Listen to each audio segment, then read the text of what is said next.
reminder, you can watch a new episode of the Scripps News series in real life, where Casey Mendoza will spend some time with Hollywood stunt workers and get a look at how the profession is changing in TV and film. That airs Sunday at 9 p.m. Eastern, right here on Scripps News.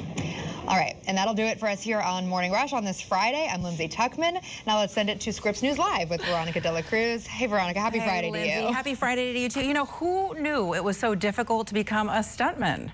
That is why I'm a journalist. All right, thanks, Lindsay.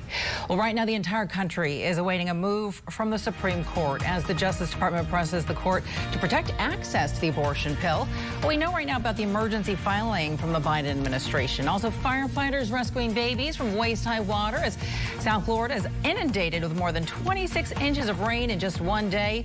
Plus, we're going to tell you a story that will restore your faith in the goodness of people and the unconditional love of pets. Look what these people have done. And in a few hours. We're going to take you along for Connor's last ride. Scripps News Live begins right now.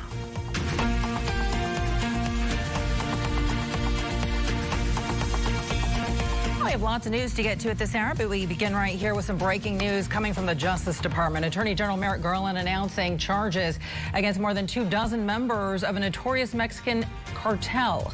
Welcome to Scripps News Live. I'm Veronica De La Cruz. Thank you so much for being with us on this Friday.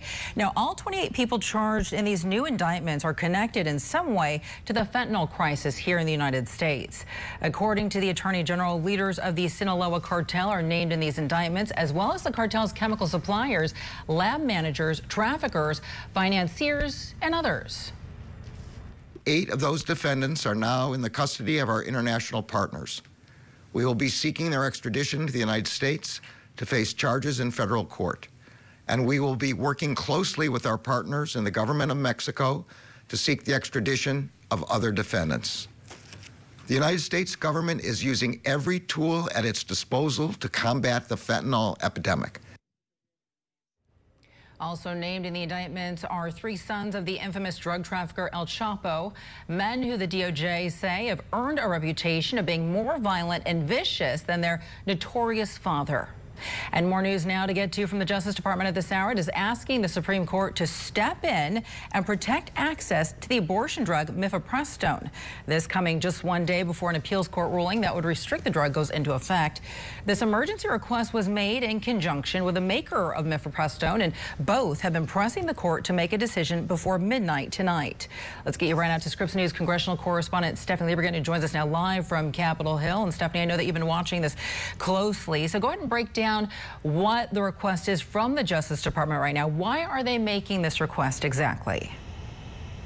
Hey, Veronica, good afternoon. Well, in both filings, both Danco, the pharmaceutical company, and the Department of Justice filing emergency appeals to the Supreme Court separately, both of them asking the court to put a stay on the lower court's ruling, both from the Northern District of Texas and the Fifth Circuit Appeals Court, to maintain the status quo and mifepristone access as we all know it right now. So Danco, the pharmaceutical company, in their filing, it really stresses the confusing and competing lower court rulings at hand. Remember, we've got the Northern District of Texas that said mifepristone should be off the market entirely. There's a federal judge in Washington state who said 17 states involved in a lawsuit there telling the FDA, no, you cannot change access to mifepristone at all. And then, of course, the Fifth Circuit Court of Appeals decision that rolled back the restrictions on mifepristone to its initial approval in 2000. So in the filing to the Supreme Court, Danco writes about what all of these conflicting things mean, writing that, quote,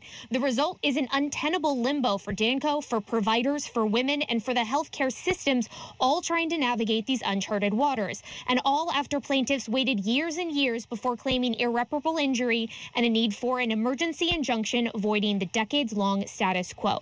We heard a lot of similar issues and complaints from the Department of Justice in its filing to the Supreme Court, but the Justice Department also specifying what would happen immediately if the Supreme Court doesn't put these lower court rulings on hold. The Justice Department saying the generic version of mifepristone would no longer be available and approved on the market, that existing doses that are already out that some states have been stockpiling, those existing doses would then be misbranded and mislabeled based on the lower court rulings, and that relabeling the drug is a process that could take months, all of that impacting access for women across the country, Veronica. Yeah, all right. So a lot going on, obviously, at the lower court level, Stephanie, but in terms of a timeline, and you did mention this, how soon can we expect to see a ruling from the Supreme Court?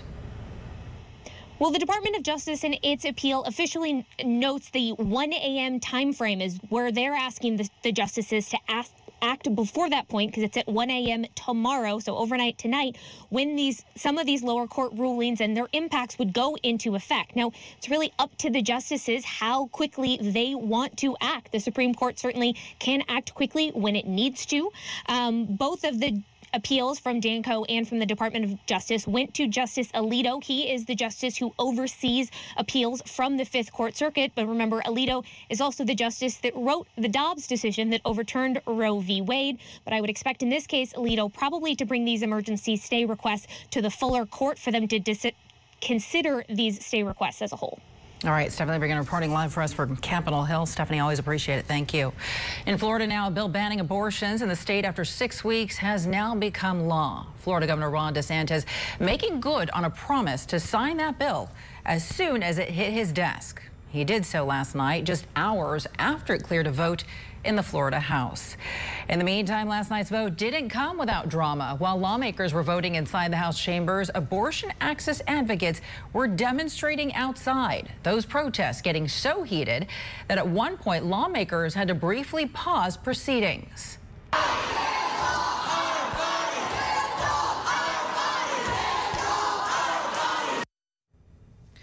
These protesters making a lot of noise, but in the end, their demands didn't make a difference. The House voted 70-40 to approve the Heartbeat Protection Act, one of the most restrictive abortion laws in this country. Scripps News correspondent Forrest Sanders reports for us now on last night's contentious vote that took place in Tallahassee. This, of course, was a very, very controversial policy, and one of the reasons why we saw 9 members not even participating in this vote, no vote from them. But we did see Republicans joining with Democrats in opposition, but it wasn't enough to stop that GOP supermajority from pushing this policy through and onto the governor's desk. You could hear them outside the chamber doors and inside. Protesters were moved as they desperately tried to shout down a bill they called dangerous and potentially deadly. This bill, cited as the Heartbeat Protection Act, values and protects life. SB 300 cuts Florida law from 15 to 6 weeks. Exceptions made for rape, incest, and human trafficking up to 15 weeks. Only fatal fetal conditions beyond that. Don't want an abortion? Don't have one. Debate on the House floor was fierce. Democrats warned 6 weeks is before many know they're pregnant, suggesting women turn to dangerous alternatives without access. How many more women will get hurt in the meantime? The meantime matters. It is a matter of life and death. Who is for this bill? There's going to be a reckoning, members. There's going to be a reckoning. I hope you don't get caught up in it. Republicans fired back, noting 6 weeks is around the time cardiac activity is detected, which supporters call a heartbeat. And why is that important? Because a beating heart is how our society defines the presence of life. Here we value life from conception to the casket, because we believe that life has value. Democrats did secure a few defections, but it wasn't enough to offset the powerful GOP supermajority. 70 yeas, 40 nays, Mr. Speaker. So the bill passes. Even with his signature, the 6-week ban needs one more thing to take effect. The Florida Supreme Court. Justices set to consider the current 15-week law likely later this year. If they find it violates Florida's broad privacy protections, the 6-week ban would be gone as well. That's the latest out here at the Capitol. I'm Forrest Sanders reporting. Now, the head of the Florida Democrats, former Agricultural Commissioner Nikki Fried, slammed the bill's passage and signing, saying it runs counter to the will of Floridians and the American people. In fact, a Gallup poll conducted in May of last year puts national support for abortion rights as high as 85%. Speaking outside the State House yesterday, Fried warned that Americans should be wary of Governor Ron DeSantis and that if he ascends politically to higher office, a 6-week abortion ban could become the law nationwide. It's not just the majority of Floridians. It's 75% of Floridians do not agree with this. They do not want their rights to be taken away. And I need this to be very clear to every Floridian and every American who is watching this. He will not stop with Florida. Abortion restrictions are just one in a series of new laws in Florida that may have some people staying away from the Sunshine State. There have also been concerns over anti-LGBTQ+ legislation and a statewide push to end advanced studies on Black history. And now some who live in the state are worried that this shift in policy could take a toll on Florida's crucial tourism dollars. Joel Lopez of Scripps News West Palm Beach has the details for us. An Equality Florida representative tells me that they've seen a surge in people asking if it's safe to visit after a series of laws and policies have gone into effect. Now they say that their message to travelers is come at your own risk. A travel advisory warning is in effect for Florida. As Equality Florida says, there's a dark cloud dimming over the Sunshine State. Several people have talked to me on the phone and said, what is happening down there? Like they're just kind of like in shock. This, as the civil rights organization says that new laws are impacting LGBTQ+ issues, reproductive rights, gun laws, and racial topics. Whether they're heterosexual or they're gay, you know, I think they'd feel the same way, that you wouldn't want to take your family to a country if you didn't feel that there was safety in that place. Short-term rental host Carl McCaskill says changes in Florida have raised concerns for his clients. What's happening in Florida, it's like national news, and it feels caustic to them, and a lot of people have expressed that they may not continue to come here. McCaskill says West Palm Beach is very inclusive, and tourism agency Discover the Palm Beaches reported that last year a record 9.1 million visitors came to the Palm Beaches. What impact do you think this advisory is going to have? Well, I think the most important impact it can have is to help people make informed decisions. Brandon Wolf with Equality Florida says this is the first time the organization has had to issue a travel advisory and is encouraging people to get involved and be active with social issues in the state. And that's going to require all of us rolling up our sleeves and doing the work. So we encourage you, regardless of whether you make the decision to travel to Florida or not, we ask you to get engaged in the fight. I asked Equality Florida how long they plan to keep this travel advisory issued for, and they tell me as long as these policies are in place. And that was Joel Lopez reporting there for us. We have much more to come for you in this hour of Scripps News Live. The massive fire that's been raging at an Indiana recycling plant has finally been extinguished, but health concerns are still lingering in the city of Richmond. Also, widespread flood damage across much of South Florida after more than 26 inches of rain falls in just one day. Plus, government officials have been investigating the leak of sensitive Pentagon documents, say that they have traced them back to a 21-year-old airman. We have team coverage of the investigation into Jack Teixeira, as well as his arrest. That's on the other side of this break. We'll be right back. Is your teen addicted to social media? Are they showing signs of depression or eating disorders? Listen up. This could concern you. A whistleblower has reported that their platform was knowingly exposing children to dangerous topics and posts. The whistleblower claims that this algorithm is also causing body image issues, eating disorders, and more. What's worse is that social media company was shown the research and had done nothing about it. Turns out they've known about it for years. If your child has shown signs of suicide risk, mental health issues, and/or an eating disorder, you could be entitled to compensation. We're representing other families just like yours. Do not delay. Morgan & Morgan, for the people. Call 855-800-6927. 855-800-6927. That's 855-800-6927. Call now. Sure, you should teach him to ride a bike. Then use Greenlight and teach him how to invest in bikes. Teach him to be smart about money, and he'll go far. Super far. Oh, hey, Mom. Navigate the world of money together. Invest in your best investment. Greenlight. My little family is me, Aria, and Jade. Just the three of us girls. Look here, this way. I never thought twice about feeding her kibble, but about 2 years ago, I realized she was overweight. She was always out of breath. That's when I decided to introduce the farmer's dog to her diet. It's just so fresh that she literally gets bubbles in her mouth. Now she's a lot more active. She's able to join us on our adventures, and we're all able to do things as a family.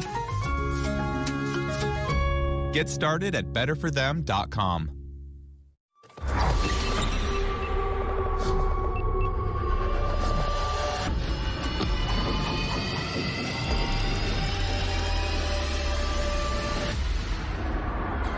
The Athletic. Subscribe today. Action!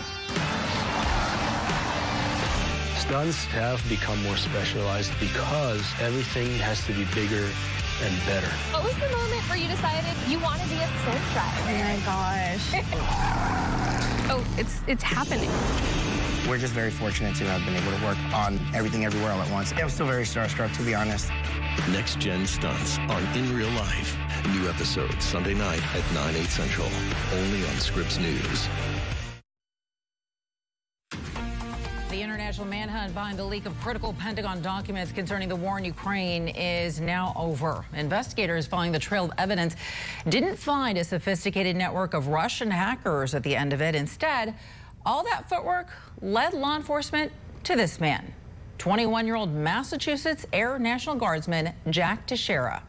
News helicopters hovering over his family's southern Massachusetts home captured the moment he came face to face with FBI agents, guns drawn. Scripps News has team coverage of this investigation and arrest for you with national security correspondent Sasha Ingber. She's reporting on how the information was circulated across the web. But let's go and begin right here with Scripps News political correspondent Kevin Cirilli, who joins us now live. And Kevin, what I think is really remarkable about this entire thing is that the government doesn't even believe that the suspect leaked these documents to cause harm or maybe for the greater good, but instead they believe that he was just trying to impress his friends. He was showing off, according to the court documents released earlier this morning in a Boston courtroom, as the authorities have now charged him, this 21-year-old, with unauthorized retention and transmission of national defense information, unauthorized removal of classified information, and defense materials. Now, in addition to that, a press conference at the Department of Justice just concluding, where Attorney General Merrick Garland was asked about the implications of this investigation. Take a listen to what he just said moments ago. The Department of Defense is leading an important effort now to evaluate and review the national security implications, and most important, to conduct a review of the methods of access, accountability, and control procedures that the department has, so that something like this can never happen again. Now, Jack Teixeira, who is charged in this case, the 21-year-old, he was accessing classified documents, hundreds of pages of worth, in which paragraphs, according to the court documents allegations, were then leaked on a social media platform in which he was revealing via a chat platform highly classified information about military movements, Veronica, in the Ukraine as it relates to Russia's war with Ukraine. Also leaking analysis of other countries. And this is the type of classified information that requires an individual to have a national security clearance, something that this individual obtained several years ago. Now, President Biden, mind you, who was traveling overseas this week in Ireland, was asked shortly before these charges about the implications that the leak might have on national security and geopolitical security in the Ukraine war. Take a listen to what President Biden said. Well, I'm not concerned about the leakages, and I'm concerned that it happened. But there's nothing contemporaneous that I'm aware of that is of great consequence. So President Biden saying that the leak has at this point not jeopardized in terms of the geopolitical situation happening in Europe. Now, separately, what has been launched as a cause of this has been a widespread conversation rooted here in Washington about how individuals who have access to classified information, how they are treating such intelligence. And in fact, Secretary of Defense Lloyd Austin launching an internal review as a result of this, and saying that they are conducting a review of our intelligence access, accountability, and control procedures within the department to inform our efforts to prevent this kind of incident from happening again. Either way, this has launched a massive conversation, and the Attorney General was asked at that press conference earlier this morning about whether or not he would rule out if they are looking into other individuals or even if there was some type of foreign connection to this leak. And he dodged that question, quite frankly, and declined to answer that specific question and said that he was unable to comment because the investigation is still ongoing. And the final point that I would make here as it relates to this is that there was widespread concern that this 21-year-old Veronica, Jack Teixeira, we haven't seen a leak of this kind since Edward Snowden. And so given the heightened geopolitical tensions in the world currently, no doubt Washington on alert for other potential leakers, and this investigation is still very much ongoing. Absolutely right about that, Kevin. Still a lot of questions, not a lot of answers at this point, but we, of course, appreciate you staying on top of it. Kevin's really live for us at the White House right now. Yeah. Let's go ahead and bring in national security correspondent Sasha Ingber now, who's been learning a lot from her sources about how these documents were accessed and how quickly they were able to circulate across the web. Even though the Defense Department and the FBI have been very, very careful about sharing information about their investigation, we've really been able to piece things together here. This young National Air Guardsman, he worked in what is called the Cyber Transport Systems. He enlisted in 2019 and received a Medal of Achievement in 2022. He also was promoted, according to a Facebook post that I saw. Now, Bellingcat Research Director Eric Toller, he is one of the people who broke the story in the New York Times today that this was Jack Teixeira. And he told me that Teixeira was really eager to share this classified information with a small community on a messaging platform called Discord, that he wanted to impress them. This channel was called Bear versus Pig. Bear as an indication for Russia and pig as an indication for Ukraine. That is to many a derogatory term. Toller did say that this was a community that was far right. It was fringe. There were a lot of racist slurs in this. He said it was not connected to Russian intelligence. But another aspect here is that there was essentially a kid who was in this community. He's seeing these documents be shared, and he doesn't buy them. So then he goes and posts them somewhere else. I want to play you what Toller said. When I talked to some of his friends, they didn't think that these documents are real. They thought they were fake, or they thought he was just kind of like trolling them with a lot of these documents. They kind of had doubts that he was sharing real stuff. That's one of the reasons why one of the guys from the server posted them onto a different one. He thought he was trolling the other server when he was posting these fake documents. He didn't realize they were real. And when the news broke, when the New York Times broke their story about this, the Pentagon and Justice Department investigation, they were like, wait, those are real? And then this information then spread to sites like 4chan. It spread to the messaging app Telegram. We saw it get doctored. And of course, the intelligence community here has had a big headache on its hands as it rushes to figure out what's going on.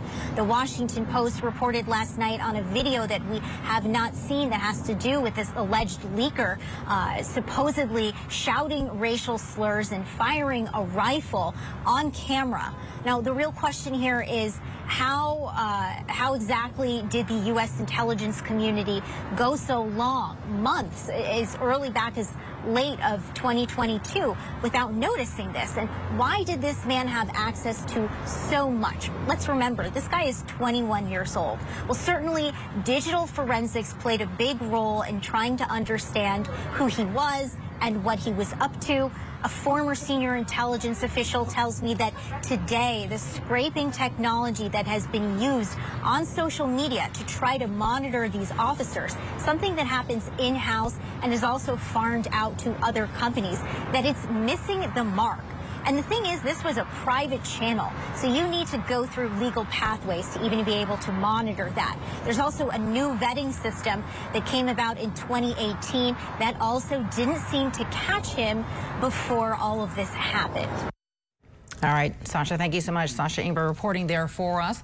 Coming up in your 3 p.m. Eastern hour of Scripps News Live, we're going to be speaking with a cybersecurity expert who has the same security clearances that this suspect had. Gordon Lawson will break it down and explain what kind of information Jack Teixeira had access to and why sites like Discord have become a hotbed for this kind of illegal activity. He'll be joining us live at 3:15 p.m. Eastern straight ahead. In the meantime, coming up next on Scripps News Live, it's been burning now for days, but the massive fire at an Indiana recycling plant is finally out. What we know right now about the health concerns that linger in the city of Richmond. Also, South Florida attempting to dry out after getting soaked. We're going to take you inside this historic rainfall and flooding event. That's next.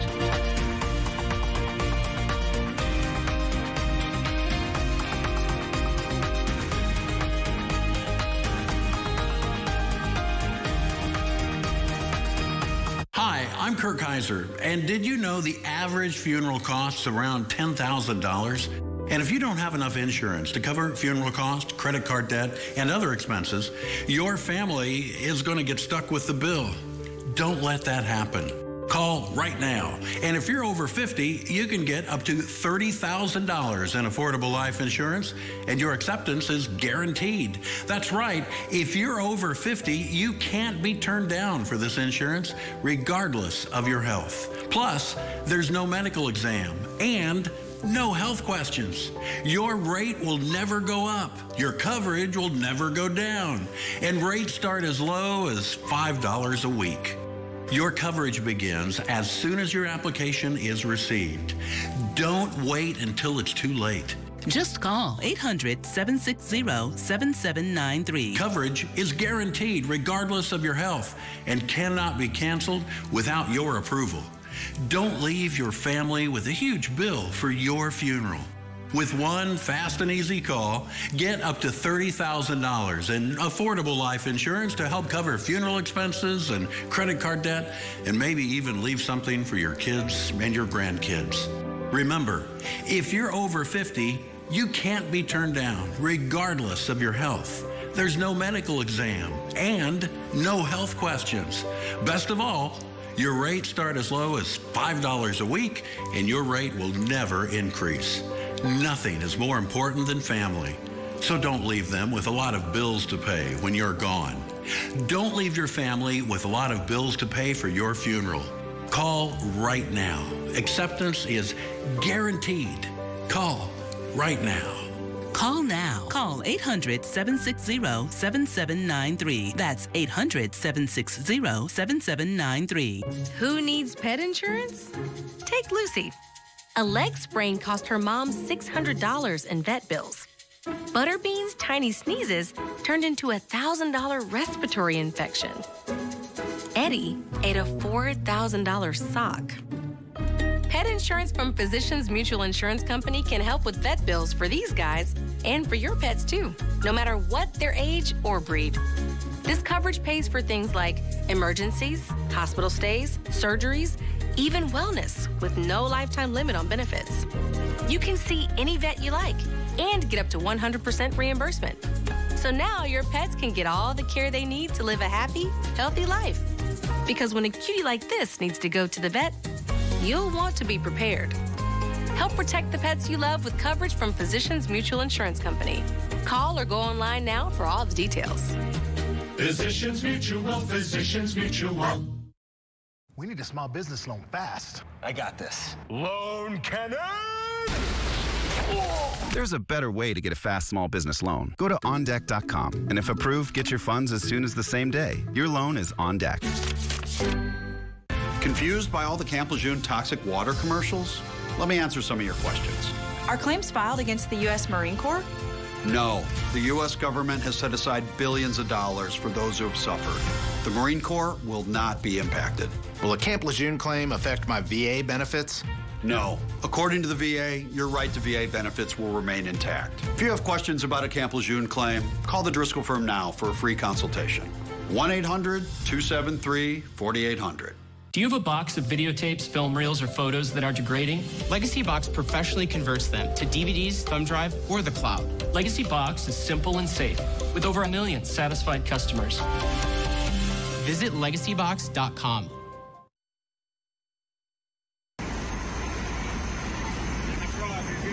All right, I'm gonna go back and get your mommy and daddy, all right, bud? Wow, some really scary stuff. These images coming out of South Florida right now have been frightening. Look at that. Firefighters with Fort Lauderdale Fire Rescue capturing the moment that they were able to rescue a little boy from these waist-high floodwaters that had taken over the boy's home. Now, first responders all over South Florida have been pulling off rescues like the one that you were just able to see for more than a day now as the region continues to grapple with historic destructive rainfall. Now, the good news, the torrential rains have finally stopped, but it's going to take a while for the floodwaters to recede. And in many communities, the damage is already done. In the meantime, we're tracking the potential for severe weather in a number of states today, with 13 million people from Missouri to Arkansas at risk for strong thunderstorms, hail, and tornadoes. Scripps News meteorologist Scott Withers has the latest now on the flooding in South Florida and the severe weather that we're facing today. Rainfall in Fort Lauderdale has people there just trudging through flooded yards and streets. The amount of rain that fell in just 24 hours, well, it's unheard of. It's finally stopped, but the floodwaters, they're slowly receding. Looks like the Titanic. Scary moments there as a torrent of water from 26 inches of rain gushes into a parking garage in Fort Lauderdale. People rushing to get out as that stuff poured in. Now, from the air, you can see the extent of the flooding. Neighborhoods through Broward County swamped under feet of water. This was the third highest one-day rain event in U.S. history.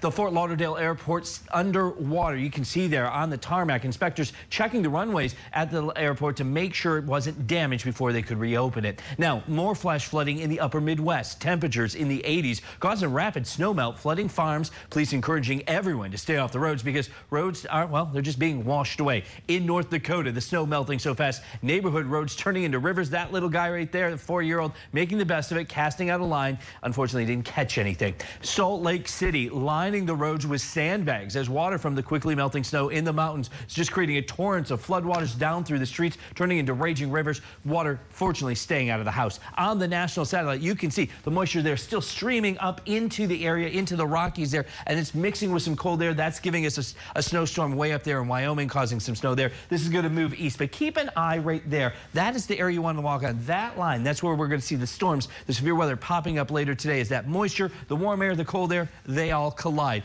And this system, this is what caused all the problem for Florida. Spinning inland now, no more problems really in Florida, but it is going to cause some rain over South Carolina. The severe weather alerts, the green across the upper Midwest is the flash flooding. Red flag warnings in parts of Michigan, Wisconsin, and the Southwest. But the threat today, strong thunderstorms, hail, and tornadoes in Kansas and Nebraska. On Saturday, the threat intensifies and shifts to the lower Mississippi River Valley, where 13 million people will be in the risk zone from St. Louis down through Arkansas and into central Louisiana. Those storms on Saturday could drop very large hail and a few powerful tornadoes, so everyone in the risk zone needs to be severe weather ready.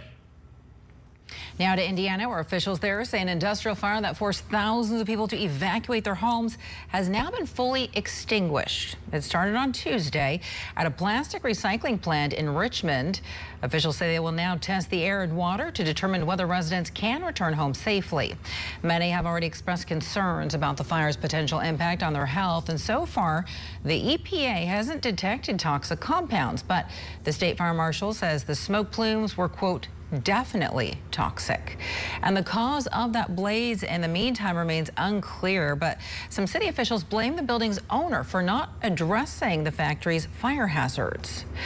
Coming up next on Scripps News Live, Supreme Court Justice Clarence Thomas is facing new allegations of ethical misconduct. What we know right now about the property sale that he failed to report. But first, the Justice Department pressing Justice Thomas and his colleagues to make a decision about the future of the abortion pill before midnight tonight.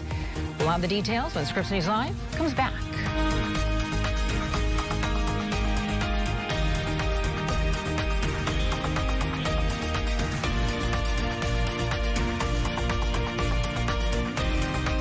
If you're living with diabetes, this sound may save your life.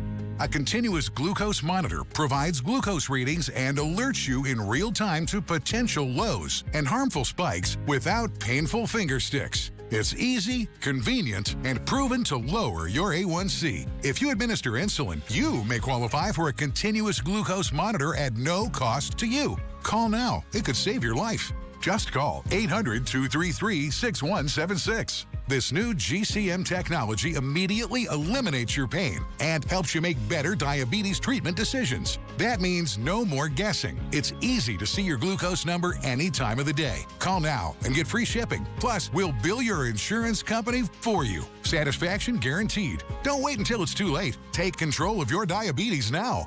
Just call 800-233-6176. That's 800-233-6176. That's $78.29. Oh, I've only got $50. Take out the cheese puffs and the broccoli. I mean, who likes broccoli? I don't. Only $22.87 to go. It would be faster with the Empower app. Empower Cash Advance gives you up to $250 instantly. No late fees, interest, or credit checks. I've got money. Keep the cheese puffs, but leave out the broccoli. Get Empower Cash Advance up to $250 instantly. Download the Empower app today. Workers' comp was about 20% of my total expenses. I needed a workers' comp policy that wasn't going to strangle my business. When we got the quote back from Pi, it was a sigh of relief. We did it online, and it was done very quickly. We saved about 30% when we switched to Pi. Working with Pi was extremely easy. I can grow my company while not breaking the bank. Ask your agent or get a quote at easyaspi.com. I'm Jason Bellini in Ukraine, reporting for Scripps News. In a war half a world away, You learn pretty fast when you just survive. there are stories you will never forget. Stay with Scripps News. All right, 35 minutes after the hour now. Happy Friday to you. Welcome back to Scripps News Live. Good to see you today. I'm Veronica De La Cruz. It is time now to get you up to speed on the biggest stories that we're tracking for you, starting with this. The Justice Department asking the Supreme Court to block a ruling restricting access to the abortion pill mifepristone. The emergency request was made in conjunction with the drugs manufacturer, Danco Laboratories, and it comes just 2 days after a Texas appeals court ruled that the pill should remain available in the United States, but with limitations. So if the high court doesn't respond, the lower court's ruling will take effect tomorrow.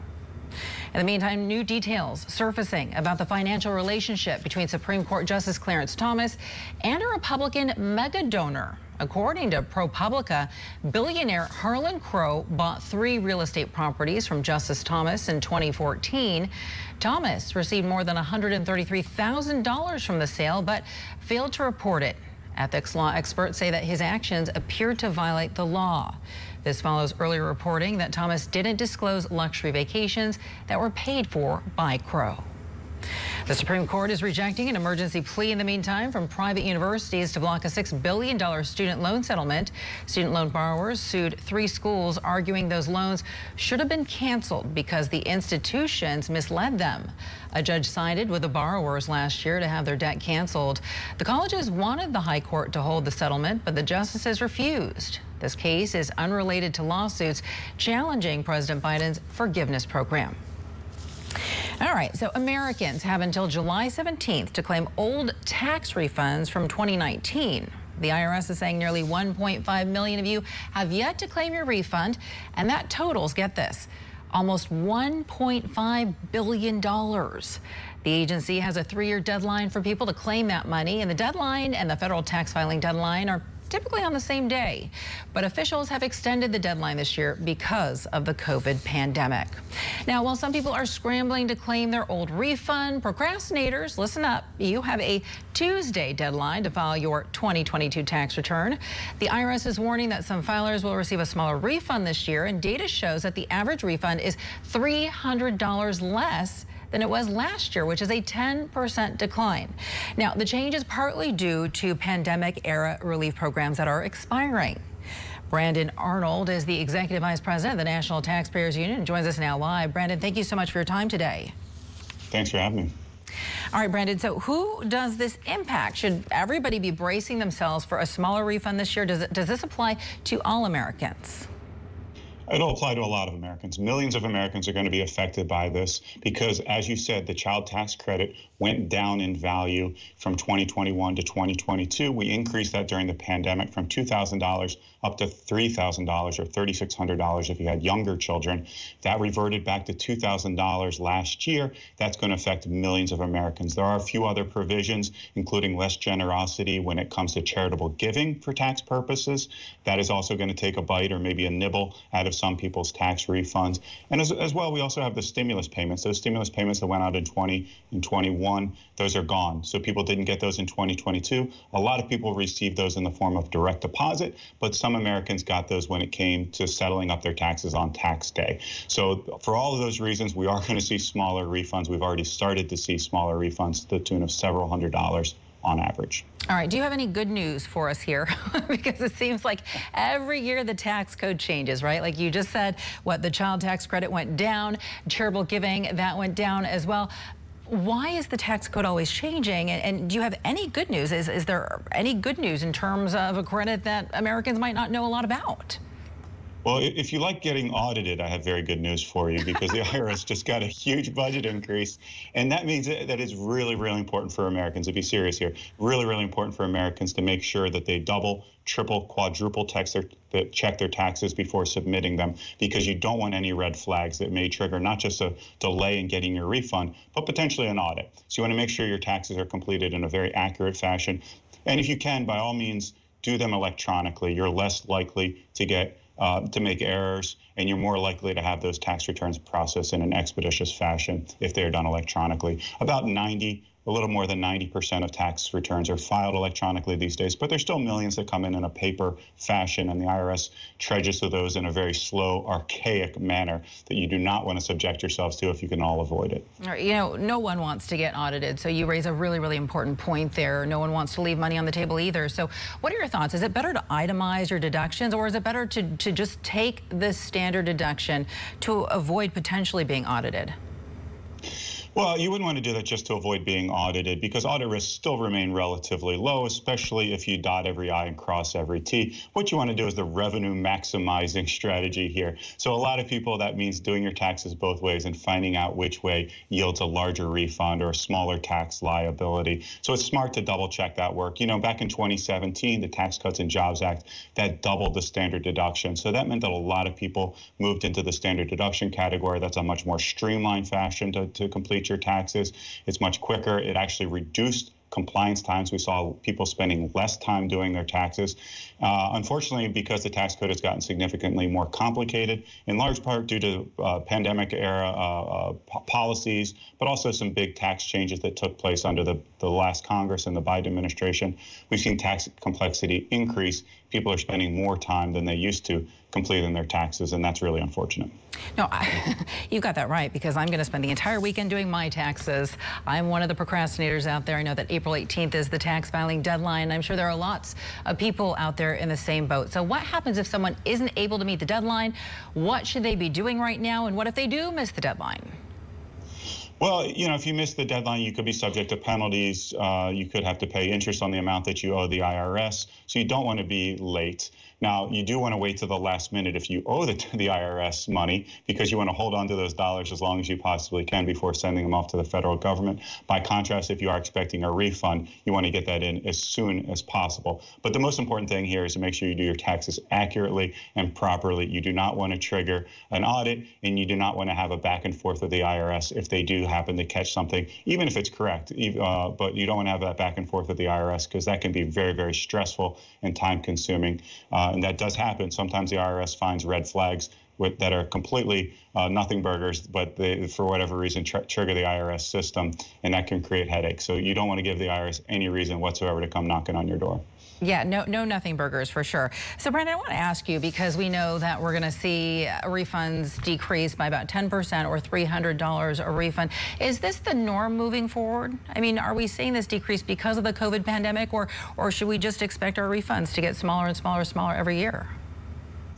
Oh, man, you said you wanted good news. Unfortunately, I don't have it here because the standard deduction And a lot of those policies that were changed in 2017 for the 2018 tax year, those are scheduled to disappear in a few years. So we've already seen the child tax credit revert from $3,000 to $2,000. In a few years, it'll drop down to $1,000. So we could see even smaller refunds in a few years. Now, we still have a couple years to fix that. I'm hopeful that Congress will address this. It's something that I work on, my organization works on, is improving the tax code to make sure that some of these changes that are scheduled, including the halving of the standard deduction, as well as the child tax credit, do not indeed take effect, that we can extend those policies of the Tax Cuts and Jobs Act so people do not have huge reductions in the size of their refunds a few years down the road. Yeah, please, please, please do something about that. Next time we talk, I want you to have some good news for us. I'll do my best. Brandon Arnold from the National Taxpayers Union. Brandon, thank you so much for stopping by today. We appreciate it. Thank you. Coming up next on Scripps News Live, one-time running mates turn political and legal rivals set to cross paths at the NRA convention. We'll have the details. Also, former President Trump sitting in for a second deposition at the New York Attorney General's office. What we know right now about his testimony. That's next. Are you on Medicaid and Medicare? The U.S. government recently announced that 12.2 million citizens are eligible for additional benefits beyond what they received from the original Medicare or Medicaid. These benefits may include $2,500 of dental credit, $900 of pharmacy credit, plus you could be adding up to $164 back into your Social Security check every month. Certain beneficiaries qualify for specific benefits based on income verification. It's easy to see if you qualify. Call Go Medicare at 800-718-0414. And see if you're one of over 12 million who may qualify. For $2,500 of dental credit, $900 of pharmacy credit. Plus, you could be adding up to $164 back into your Social Security check every month. Certain beneficiaries qualify for specific benefits based on income verification. This call is 100% free with no obligation to enroll. At 800-718-0414. Are you on Medicaid and Medicare? The U.S. government recently announced that 12.2 million citizens are eligible for additional benefits beyond what they received from the original Medicare or Medicaid. These benefits may include $2,500 of dental credit, $900 of pharmacy credit. Plus, you could be adding up to $164 back into your Social Security check every month. Certain beneficiaries qualify for specific benefits based on income verification. Call Go Medicare at 800-718-0414. If you have recently turned 65, you may be able to enroll in a new plan today that may include benefits like $2,500 of dental credit, $900 of pharmacy credit. This call is 100% free with no obligation to enroll. So call today. At 800-718-0414. That's 800-718-0414. You're looking pretty good, Mr. Johnson. But we need to take some x-rays today. That's all. Yes, x-rays are expensive, but the front desk said you recently enrolled in a Medicare Advantage plan with extra benefits that now cover today's x-rays and cleaning costs. Wow, okay. Well, Medicare Parts A and B do not cover your routine dental coverage like cleanings, fillings, or x-rays. Yes, you have a Medicare Part C plan, commonly called Medicare Advantage. Medicare Part C plans cover everything in Part A and Part B, plus extra benefits like dental, vision, and hearing. Wow. That's great that my plan includes dental coverage that helps pay for these costs. Yes, Mr. Johnson. A Medicare Part C plan could include dental coverage that pays for routine dental exams and teeth cleanings, dental x-rays, fillings, tooth extractions, root canals, dentures, implants, and crowns. If you're losing coverage, moving, or new to Medicare, call to speak with a licensed insurance agent. You don't get a plan with these benefits automatically, so it's always good to call to see if there's a plan with extra benefits available in your zip code. If you don't have a Medicare Part C plan, call now because there may be plans available with additional benefits that are simply not covered under Medicare Parts A and B, like routine dental coverage. In fact, 24 million Medicare beneficiaries do not have any dental coverage. Here's the good news. If you're on Medicare, you can call even if you called last year. We will check to see if there's a Part C plan available in your area with additional benefits. Remember, you don't get Medicare Part C benefits automatically. So call now for your free 2023 no-obligation Medicare benefits review. Just call 800-614-5203. 800-614-5203. Back to Scripps News Live. Former President Donald Trump calling the lawsuit from the New York Attorney General ridiculous, but he answered questions about it yesterday for nearly 7 hours. Letitia James sued Trump last year, claiming he and his family exaggerated his net worth by billions of dollars in order to get better terms from banks and insurers. Now, the first time he was deposed in the case, he invoked his Fifth Amendment right not to incriminate himself hundreds of times. Trump's former Attorney General Bill Barr says this lawsuit is politically motivated, but he admits that isn't always the case. I said he's frequently his own worst enemy, and he digs himself holes, and he does some things that are reckless that are clearly going to give rise to investigations and look into them. And that included both the documents in Mar-a-Lago and the January 6th episode and the events after December 14th and trying to reverse the election when all the states had certified their votes. The lawsuit is scheduled to go to trial in October. In the meantime, a federal judge has rejected a request by Trump's lawyers to delay another trial this month on claims that he raped E. Jean Carroll in the 1990s. The judge is allowing Trump's attorneys to gather more evidence on who is paying Carroll's lawyers. Word that a major contributor to Democrats helped finance her lawsuit prompted Trump's attorneys to make the request. Earlier in the week, his lawyers asked for a 1-month delay, and they argued that the former president can't get a fair trial after publicity over his arrest on charges connected to hush money payments. Trump and former Vice President Mike Pence will both be in Indianapolis today. The one-time running mates and now possible rivals for the Republican nomination will speak at the NRA, or the National Rifle Association's annual meeting. Pence hasn't announced he is running for president yet, but he has been visiting early voting primary states. Trump turned on Pence when he confirmed President Biden's victory in the 2020 election. And he has been battling to keep Pence from testifying in the special counsel's investigation of the Capitol insurrection.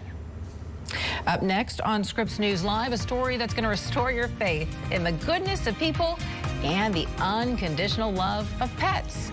We're going to take you along for Connor's last ride. That's next. We were all just a happy little family. And then when COVID started, it started getting harder and harder.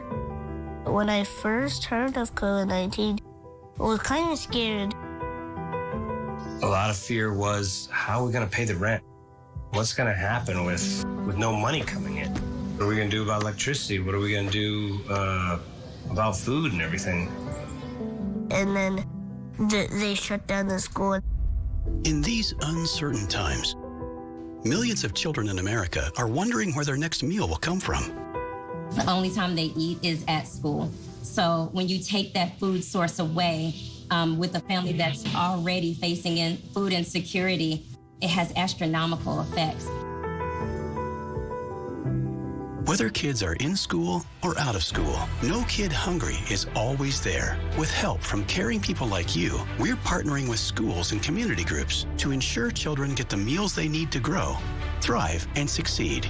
When you join with No Kid Hungry with a gift of just $19 a month, only 63 cents a day, you'll help provide healthy meals and hope to kids in schools and communities across America.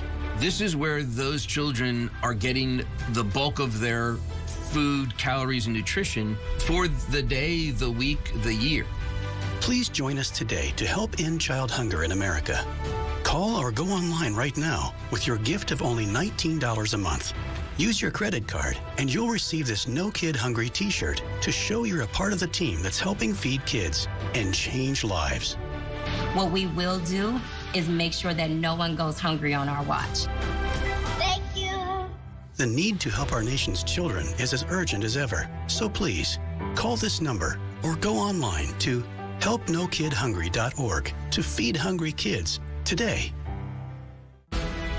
How How does Klein Inspector get among the most big verdicts and settlements of any law firm in the country? Because Klein Inspector is an award-winning team with 5 doctor lawyers, the most of any firm in the United States.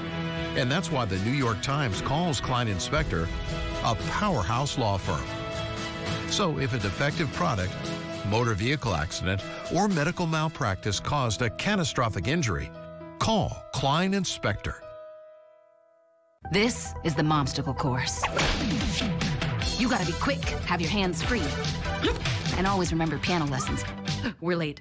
Oliver! So you need shoes smart enough to keep up. Kizik's are the truly hands-free shoe that can handle anything Mother throws at you.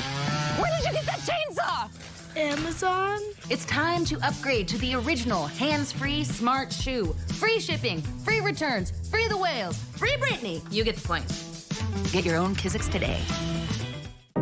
When what's happening in the world hits home. What strikes me is how many children are here. And when reporting the news matters the most. Scripps News reports. Tonight at 8, 7 Central. Only on Scripps News.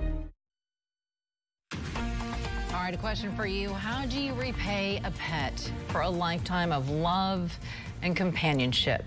Well, the answer for the Florida woman that you're about to meet was to give her beloved dog one last ride. Lauren Green didn't think anyone would respond to her Facebook post about her plan to drive her dog Connor along for his favorite route just one more time, but people did respond, some of whom were complete strangers. Megan McRoberts with Scripps News West Palm Beach introduces us to the good people who turned out to honor one very good boy. Despite spotty rain, gusty winds, nothing could stop this growing crowd from making signs, waiting with anticipation for a woman and her dog to drive by. Well, we love dogs. It's all because they saw this Facebook post not even hours earlier. Lauren Green making a plea any pet owner can feel to their core. Her dog Connor meeting the end of a battle with cancer, a date set to be put down the next morning. So she asked for help, making his last car ride on his favorite routes around Fort Pierce more special for him. Knowing just yelling hi or coming by to give Connor a little hug or pet would light him up. We've driven this route for 3 years. Every night we drive. And he wags his tail like this when he sees everybody out. Lauren never imagining so many would drop everything they were doing, even bringing treats from Taco Dive by the jetty to Cobb's Landing and everywhere in between. Look what these people have done. And in a few hours. Certainly not the biggest news of the day. Just a story about one family trying to get through a tough time so many can relate to. I've lost this too, not that long ago. Per boys, clients on a day-to-day basis, he's going to be going out to himself, so we know what it feels like. Made a little easier with the power of social media and the love from a community that embraces a small town feel to give one more special memory. Megan McRoberts for Scripps News. Such a great idea. It's so hard to lose a pet. That was Megan McRoberts there with that report. We have much more coverage to come for you in your next hour of Scripps News Live. I'm Veronica De La Cruz, and we are back after this.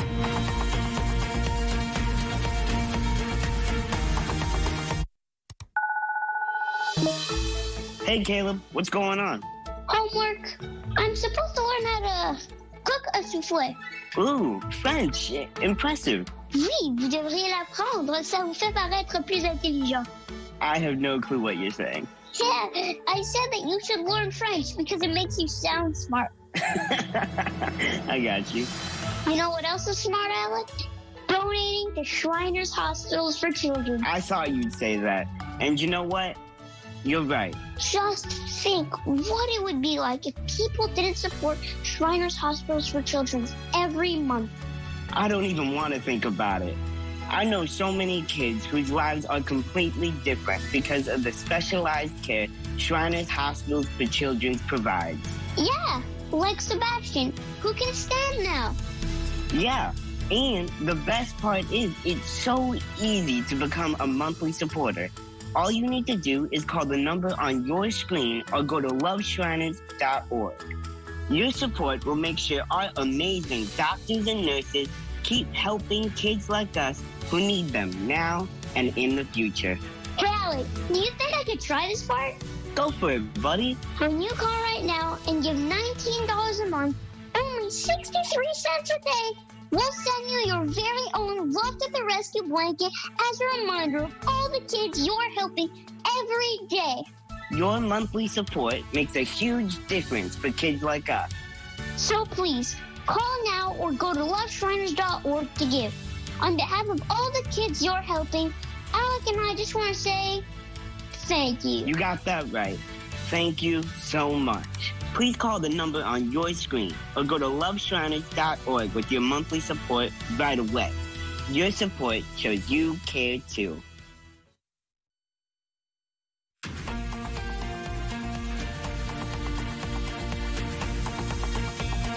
Hey there, TJF. You made it to Friday. Congratulations. Thank you so much for staying with us on this Friday afternoon. It is now nearly 1 p.m. in the East and 10 a.m. out West. I'm Veronica De La Cruz. Welcome back to Scripps News Live. And we begin this hour with several Republican presidential hopefuls appearing tonight at the National Rifle Association's annual convention. This convention is taking place in Indianapolis, which is a 4-hour drive north of Nashville, where 3 students and 3 school employees were killed in a school shooting 2 weeks ago. Now, despite continued gun violence across the country, gun control has been a non-starter with Republicans. Some red states even weakening their gun laws. Scripps News political director Andrew Rafferty joining us now live from Washington. And Andrew, former President Trump, his former running mate Mike Pence, Florida Governor Ron DeSantis, who just signed this bill allowing Floridians to carry a concealed weapon without a permit, they're all speaking tonight. Will they bring up the topic of guns, gun violence in America? What can we expect to hear tonight? Yeah, well, Veronica, good afternoon. And it's interesting to note that this is actually going to be the first event where both Mike Pence and Donald Trump will be speaking in the same room since Donald Trump left office. And though we don't expect them to necessarily cross paths, it is going to begin a really interesting kind of week plus of the campaign. You can look at this map. We have the NRA convention this afternoon in Indianapolis. You mentioned Nashville, and it's interesting to note that both Pence and Trump will be in Nashville later tonight to address Republican National Committee donors. And then next week, they'll be out in Iowa, though Trump will give a video address. Pence will be in person speaking to a group of faith-based voters at an influential group that will be holding a confab next week. And so when it comes to what do we expect today, I think for Pence and Trump, I think the most interesting thing is going to be what sort of messaging differences there are between these two. We know that Donald Trump at times in his administration did things that quite honestly angered gun rights activists, things like banning bump stocks. He at one point was expressed support in strengthening red flag laws. And those are things it'll be interesting to see if Mike Pence brings those up. But you're right that this is coming after a number of mass shootings. It happened last year, just days after the Uvalde shooting. And so this is something we have seen before, and there traditionally has not been a lot of concessions when it comes to any sort of gun rights or any sort of gun control when it comes to these candidates. But what their message is in support of gun rights, I think is going to be their most prevalent theme throughout the afternoon, Veronica. And Andrew, to your point, for those who've been pushing for more gun control, they often point the finger at the NRA, saying, it is the NRA's influence as to the reason why things aren't changing in this country. But bring us up to speed on all of this. How influential is the NRA right now? It was interesting. They had gone through a couple tough years because of some problems with their leadership, and it really culminated in 2018 when we saw the Parkland shooting, and you saw some spending from gun control advocates that actually, for the first time, eclipsed spending from gun rights advocates. But you can see on this graphic that just kind of tracks political spending over the last few cycles here that gun rights groups have made up that difference. You see that one difference in that blue in 2018 was the 1 year where the control advocates actually spent more, but that spending advantages has been taken back by those gun rights groups. But I do think when we're talking about influence, it is interesting to note, you mentioned Ron DeSantis. He's not going to be there in person. Tim Scott's not. Nikki Haley is not. They're going to deliver video messages. And so I think that does go to a little bit to the point that this is not as influential as we've thought about for the past 2 decades, but this is still a really, really important group of voters for the Republican primary electorate. When it comes to the general, though, that's a little bit of a different story, Veronica. Absolutely, and that chart that you showed us was really useful, breaking down, gun rights versus gun control and where the money is going in all of this. Andrew Rafferty reporting live from Washington. Andrew, thank you so much. So friends and family right now have been saying goodbye to the 5 people who were shot and killed Monday at a bank in Louisville, Kentucky. Services for Tommy Elliott and Deanna Eckert are today, and Elliott was the vice president of Old National Bank. He was also a close friend of Kentucky Governor Andy Beshear. Eckert initially survived the shooting, but she later died in the hospital. A funeral mass is being held for Joshua Barrick tomorrow, and Jim Tutt Jr.'s service is being held on Sunday. Arrangements for Juliana Farmer have not yet been announced. 8 others were wounded in that attack, and police did kill the gunman. No word yet on a motive, but police say he told at least one person that he was suicidal. I want to get you to some developing news right now. We're learning more details about the leak of a highly classified military document. The suspected Air National Guardsman charged this morning in federal court over this. The judge ordering Jack Teixeira to remain behind bars until another hearing that will take place next week. Scripps News political correspondent Kevin Cirilli with more on these charges and how the evidence led to Teixeira. The FBI has pressed charges against 21-year-old Jack Teixeira, a Massachusetts Air National Guardsman, charging him with unauthorized retention and transmission of national defense information and unauthorized removal of classified information and defense materials. Meanwhile, here in Washington, Attorney General Merrick Garland says that the investigation is still very much ongoing. Take a listen to what he said at a press conference earlier. The Department of Defense is leading an important effort now to evaluate and review the national security implications, and most important, to conduct a review of the methods of access, accountability, and control procedures that the department has so that something like this can never happen again. President Biden was asked about the breach and the leak in what many are comparing to the biggest government leak since Edward Snowden. Hundreds of pages of classified documents relating to government analysis of other nations, as well as military movements in Russia's war against the Ukraine, were made public by the 21-year-old. Take a listen to what President Biden told reporters earlier. Well, I'm not concerned about the leakages, and I'm concerned that it happened. But there's nothing contemporaneous that I'm aware of that is of great consequence. The leak has launched a broader conversation about access to classified documents from those with national security clearances.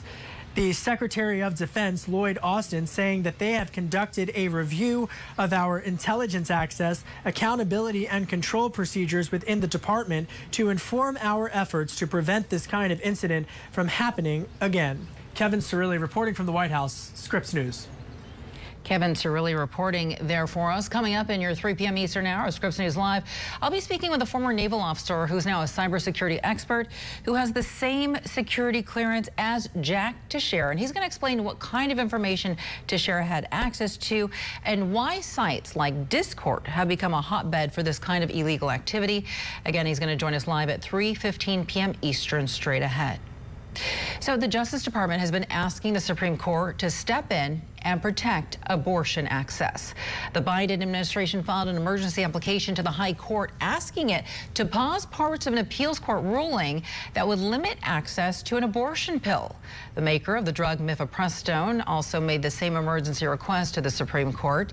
Let's get you right out to White House correspondent Haley Bull, who is live outside of the White House right now and has been tracking the story for us. So Haley, break down this Justice Department request for us. Why are they making it exactly, and what are they asking for here?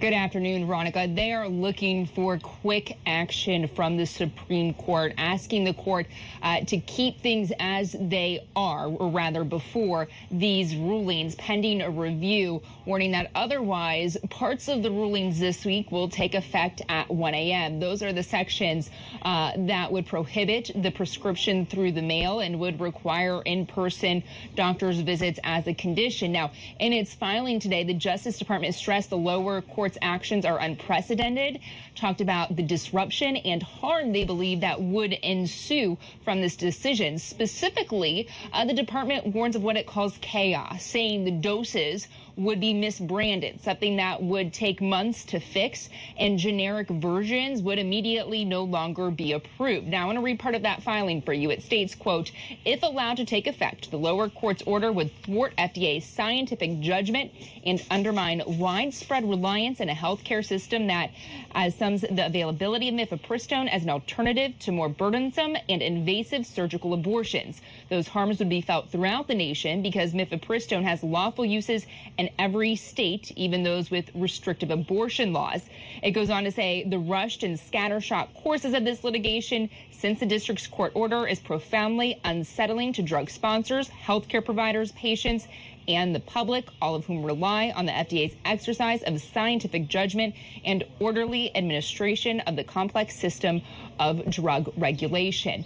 The administration has warned of its belief of what it says the impact would be on the FDA's decision-making process. Meanwhile, the pill manufacturer says in its filing, which was sought separately, quote, the result is an untenable limbo for Danco providers, for women, and for healthcare systems, all trying to navigate these uncharted waters, and all after plaintiffs waited years and years before claiming irreparable injury and a need for emergency injunction, voiding the decades-long status quo. That is a sentiment the Justice Department has echoed in their argument to the Supreme Court. The length of time that this drug has been approved by the FDA before these actions were sought. Now, the Justice Department also says in its filing, notable, that it believes this is the first time a court has taken an action like this on FDA conditions over disagreements around the FDA's safety judgment. Now, earlier this week, we heard from both Attorney General Merrick Garland and the Vice President talking about the potential implications of these lower court decisions. Listen. It would deprive patients of a safe and effective medication to manage their reproductive health, and it would allow doctors to challenge FDA approval of any drug or any other federal action that allegedly injured third parties. And I will say our administration is fighting on every front to do what we can and what we must to protect the American people and the integrity of the healthcare system in our country. Meanwhile, the Alliance Defending Freedom, who's been a part of this, sees the lower court's decision as a, quote, significant victory. But the administration has vowed this is something they are going to keep fighting. Right now, we are waiting to see what the Supreme Court decides on this. Veronica? All right, something we're going to be watching. Haley Bull reporting live for us from the White House. Haley, thank you so much. Now to Florida, where a bill banning abortion in the state after 6 weeks has now become the law. Florida Governor Ron DeSantis making good on a promise to sign that bill as soon as it hits his desk. And he did so last night, just hours after it cleared a vote in the Florida House. Still to come, after 2 name changes, the ownership of the Washington Commanders appears to be changing soon. The allegations and controversy surrounding owner Dan Snyder that ultimately reached the breaking point. We'll be right back.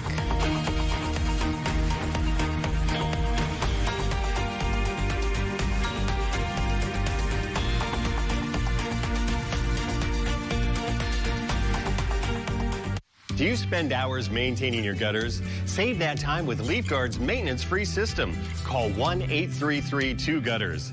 Mesh filters sit on top of your gutters, building up debris and eventually clogging. Then they need to be cleaned too. Honestly, your home should have been built with LeafGuard gutters. LeafGuard's wraparound hood deflects debris and keeps water away from your home. The one-piece seamless system is strong, 20% thicker than average, and built to last. Plus, LeafGuard is guaranteed to never clog for as long as you own your home. Right now, get a complete Leaf Guard system for only $99 down, $99 a month, and $99 installation. You'll also receive a $100 Visa gift card with a free gutter inspection and in-home estimate. Damage from clogged gutters can cost you thousands. Never worry about clogged gutters again. Don't wait, you've still got time. Call 1-833-2-GUTTERS today. That's 1-833-2-GUTTERS. Sure, you'll teach her how to drive a car, then use Greenlight to power her independence with crash detection with 911 dispatch, family location sharing, and emergency SOS alerts. Invest in your best investment with Greenlight. How does Klein Inspector get among the most big verdicts and settlements of any law firm in the country? Because Klein Inspector is an award-winning team with 5 doctor lawyers, the most of any firm in the United States. And that's why the New York Times calls Klein Inspector a powerhouse law firm. So if a defective product, motor vehicle accident, or medical malpractice caused a catastrophic injury, call Klein Inspector. Do you have a box of videotapes, film reels, or photos that are degrading? Legacy Box professionally converts them to DVDs, thumb drive, or the cloud. Legacy Box is simple and safe, with over 1 million satisfied customers. Visit legacybox.com. But it wasn't the photos and it wasn't the video that changed my life. It was understanding the stories behind them. You know, when you're ready, I'll have your baby for you. Like something that was meant to be. There's good to it, there's a lot of bad to it, but that's life. It worries me. Brotherhood to me is everything. We've opened up a whole new world.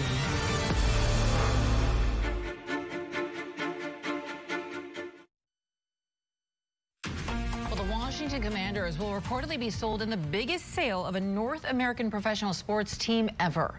The team's controversial owner, Daniel Snyder, has reportedly reached a tentative agreement to sell the football team for a record $6.05 billion. Now, during his 25-year tenure, Snyder was accused of sexual harassment and of operating a toxic workplace, among other things. National correspondent Maura Sirianni has more. Yeah, that's billion with a B. This is an insane number, $6 billion. We're talking the highest price ever paid for a North American pro sports team. And when it comes to Dan Snyder, the writing was kind of on the wall here. So there has been reportedly a group of owners pushing for him to sell the Commanders. Now, the sale would mark the end of the Dan Snyder era, a 24-year run as owner of the Washington franchise. It's no secret, a portion of that tenure has been clouded by controversy and scandal. In 2020, the Washington Post reported 42 women alleged sexual harassment by Snyder or team executives. Then in 2021, following an investigation into claims of a toxic work culture, the NFL fined the Commanders $10 million for workplace misconduct. And then just last year, a Congressional House Committee report allegedly finding evidence the team had been underreporting ticket revenue to the NFL. Sports Illustrated reports to that. A team spokesperson responded, quote, "There has been absolutely no withholding of ticket revenue at any time by the team." Now, Josh Harris, who also co-owns the Philadelphia 76ers and the New Jersey Devils, is leading the investment group, which includes Magic Johnson and Mitchell Rales, looking to buy the Commanders team. So right now, the deal has not officially been signed. It still needs to go through a few more steps here and be approved by the team's owners. A few other things also have to happen. Of course, Harris would need to sell his minority ownership of the Pittsburgh Steelers before getting the Commanders. And let's talk more about that massive price tag. That reported $6 billion sale would top the previous record of $4.65 billion. That's also a huge number set when Rob Walton's group bought the Denver Broncos last year. Now, before that, the record was set in 2018 when the Carolina Panthers sold for $2.275 billion. So again, all of this and the sale of the Commanders needs approval from the rest of the league's owners, which we've learned could happen as soon as next month when they meet in Minneapolis. Back to you. All right, Maura, thank you so much for that report. Well, Boeing says it's discovered a manufacturing issue with some 737 MAX aircrafts, but insists that the problem isn't an immediate safety issue. Boeing said a supplier used a non-standard manufacturing process during the installation of 2 fittings in the rear fuselage. And Boeing said a significant number of planes have been affected, but they wouldn't say exactly how many. All right, this just into Scripps News Live. The French Constitutional Council has approved President Macron's bill to raise the retirement age in France from 62 to 64. Now, this is a big victory for the French president, as thousands of protesters have demonstrated for weeks now, including yesterday in Paris, against the retirement reform plan. The French Constitutional Council determined that the bill does fall in line with the French Constitution. Scripps News correspondent Ollie Barrett has been tracking all the latest developments for us and joins us now live from Paris. And Ollie, we know that there have been several people out there protesting because they've been up in arms about these proposed changes. Now we know these changes have actually passed. What is the mood like right now where you're at in Paris?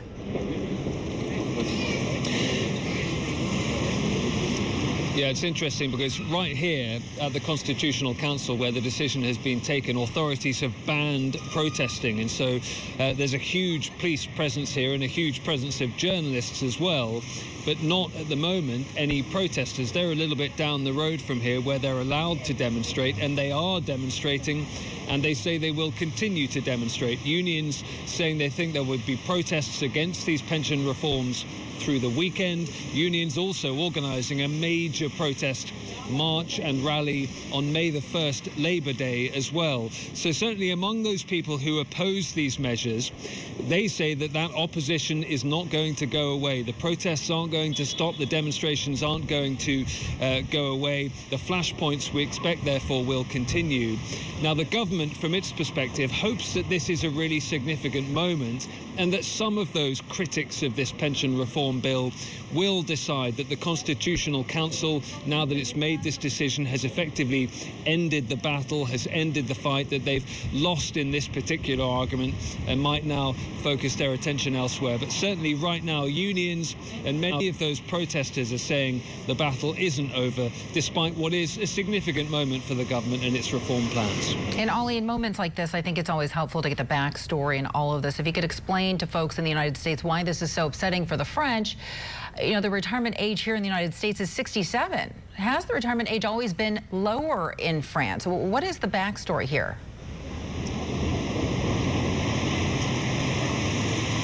It has been for a long time lower in France than it has been in many other European countries as well. I mean, if you look at the UK, the retirement age for many people right now is 66. It's going up to 67 for many people, and soon it's expected to go up to 68.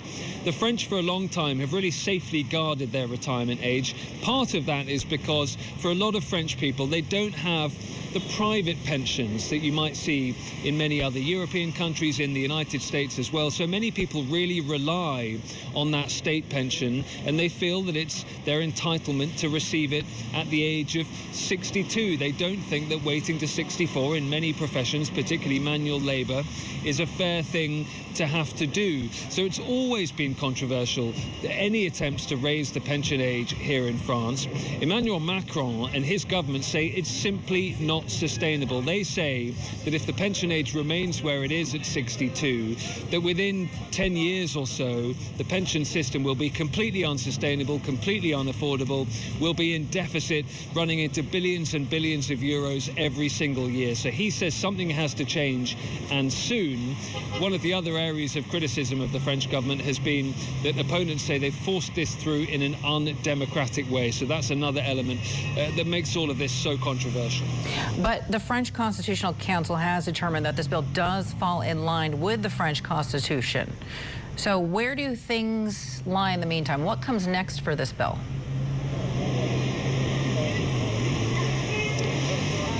Well, President Macron has a couple of weeks to sign this legislation into law, but we're actually hearing that that could happen within the next 48 hours or so.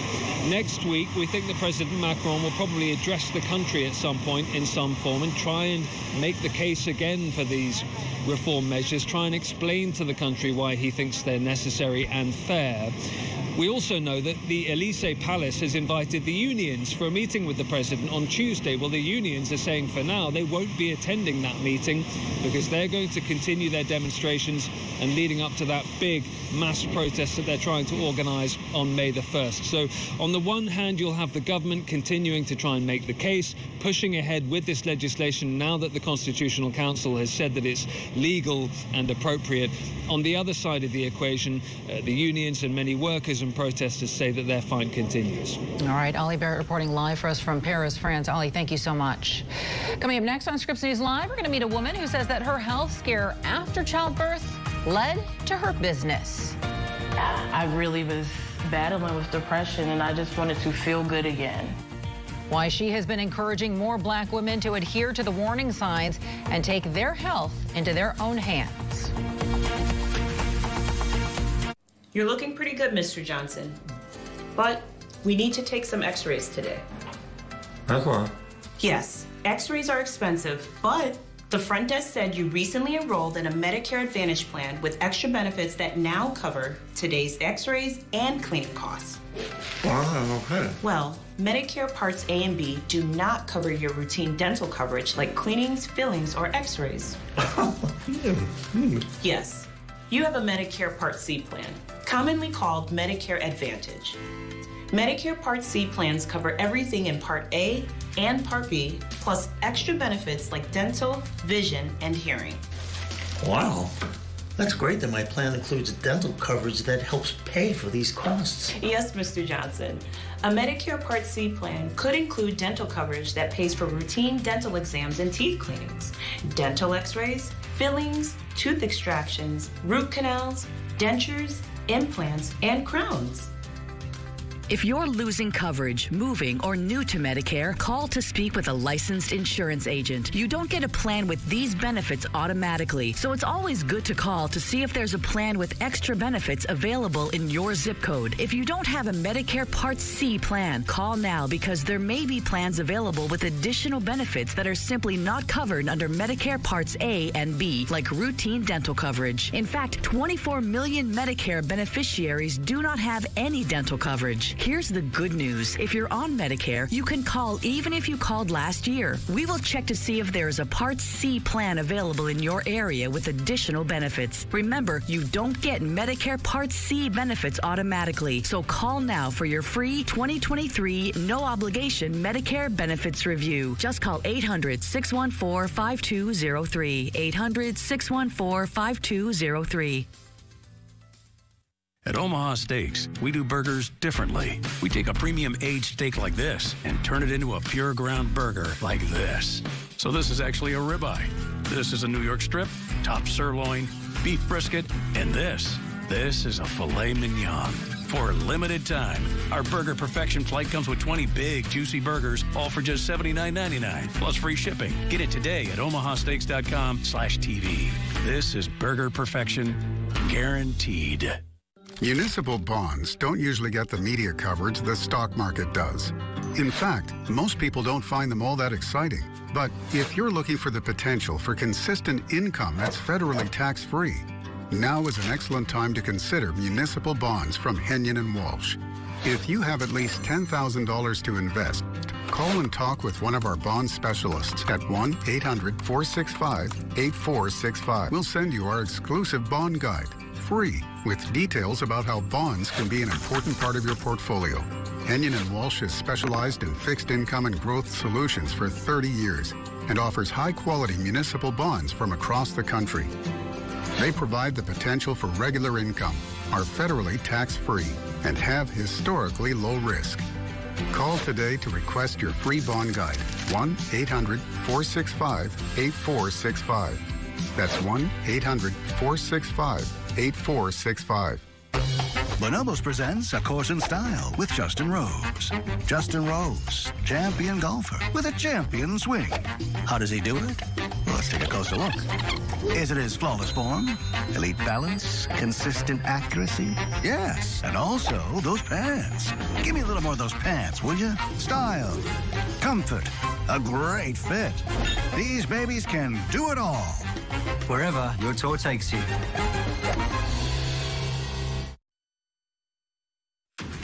Today is the final day of Black Maternal Health Week, and all week long we've been discussing the disparities when it comes to black and white mothers. Hannah McDonald of Scripps News Nashville spoke with one woman entrepreneur about her experiences, and she has this report. So sweet. Cruz is the apple of his mom's eye. Yeah, like this cute picture, but you have no idea what I endured 5 minutes before, like. Indigo Harris has her hands full with her almost 2.5-year-old. Taking care of herself and eating well is something she hasn't always prioritized. I've always had a passion for it, but having my son being in this house during and post-pandemic, yeah, I really was battling with depression and I just wanted to feel good again. Walnuts, carrots, green onion. And Indigo changed her diet after finding out she was having a child. I learned early on that I was going to be a single mom. And I'm like, whew, this is hard. While she was pregnant, Indigo discovered Nashville Strong Babies. The Metro Public Health Program pairs families in certain zip codes with a care team for the first 18 months of a child's life. At first, I'm like, oh, this is no fair. Why is everything changing? But it's not like happening to me. It happened for me. The program gave her the confidence to start her food business, Inda Garden. This Black Maternal Health Week, she wants moms to know healthy living is within reach. If you get WIC, use that. If you get Families First or EBT, use that. Nashville's most recent public health data shows Black moms are dying at a higher rate than white or Hispanic moms. And 2 in 3 maternal deaths were preventable. Indigo says eating nutritious food helped her get through those hard first days of motherhood. Just felt like the weight of the world was just on my shoulders. I feel lighter, I feel freer, and I have energy to do things like this. I'm Hannah McDonald reporting. Heavy rain in parts of Florida finally over, but cleaning up the damage is expected to take some time. Coming up after a quick break, we're going to hear from homeowners who are dealing with the unexpected right now. Also, we'll take you to the emotional reunion between a Colorado soldier who is finally back on American soil. We'll be right back.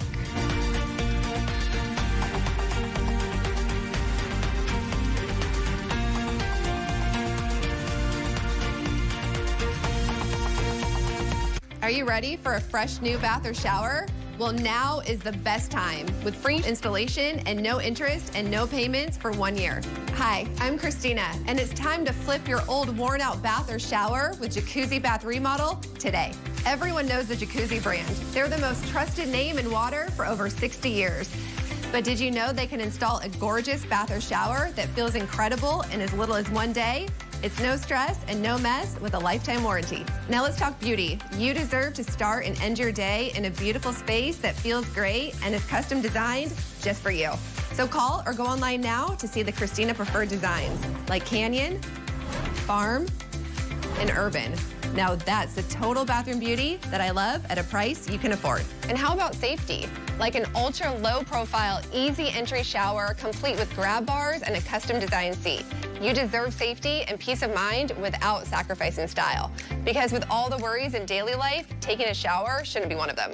Every time I stepped over my old tub, I worried I might fall. I don't have those fears anymore. Jacuzzi Bath Remodel gave me a gorgeous shower that's safe too. I've been trying to get him to remodel that bath for years. I called and they did in just 1 day. And at a price we could afford. With one call to Jacuzzi Bath Remodel, you can effortlessly transform that old, ugly eyesore into the stunning bath or shower of your dreams that you'll love for years to come. Call or go online now to jacuzzibathremodel.com to get free installation. Plus, ask how you may qualify for no interest and no payments for 1 year. Go to jacuzzibathremodel.com or call 800-218-1279. That's 800-218-1279. Call now.